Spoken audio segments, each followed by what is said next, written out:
ఇది రాష్ట్ర ప్రభుత్వమా? ఇది ప్రభుత్వం ఉందా? నిద్రపోతున్నారా? ఇంతసేపు రియల్ ఎస్టేట్ దందా తప్ప ఇంకోటి లేదా?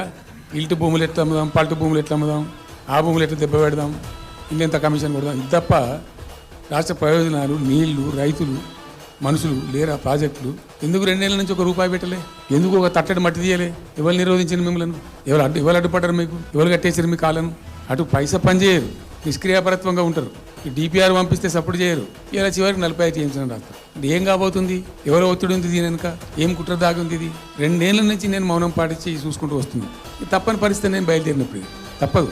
అటు కేంద్రాన్ని ఎక్స్పోజ్ చేస్తాం, ఇటు రాష్ట్రాన్ని ఎండగడతాం ప్రజల మధ్యలో. ఖచ్చితంగా ఇలా మొత్తం విస్తారంగా మాట్లాడినాం, చర్చించినాం. చాలా పెద్ద ప్రజా ఉద్యమానికి శ్రీకారం చుడతాం. కంపల్సరీ పాలమూరు, రంగారెడ్డి, నల్లగొండ జిల్లాలలో గ్రామాన దానికి పోస్టర్ డిజైన్ అవుతుంది, కరపత్రం డిజైన్ అవుతుంది. ప్రజా ఉద్యమాలు చేస్తాం, పెద్ద బహిరంగ సభలు పెడతాం. నేను స్వయంగా అటెండ్ అవుతున్న బహిరంగ సభలకు. ప్రజాక్షేత్రంలో ప్రభుత్వం యొక్క నిష్క్రియాపరత్వాన్ని ఎండగడతాం. ఇప్పుడు వాయిస్ అయితే తెలంగాణకు, మరి తెలంగాణకు ఉన్న ప్రభుత్వం మాట్లాడకపోతే ఇంకెవరు మాట్లాడాలి? మాకు 2 బాధ్యతల్ని. ఒకటి తెలంగాణ తెచ్చిన పార్టీగా, రెండవది ప్రధాన ప్రతిపక్షంగా కూడా కంపల్సరీ మా డ్యూటీ మేము చేయాలి. అందుకోసం గాను వీళ్ళు ఏదో తమాషకు మేము అదొకటి అడ్డం పొడుగు మాట్లాడి, కిరికిరి మాటలు మాట్లాడి, కారు కూతలు పూసి ఏదో చేస్తామని కూడా నడవదిగా. ఈ ఏడాది దాకా వేరే కథ, రేపటి నుంచి వేరే తోలు తీస్తాం ఎక్కడికక్కడ.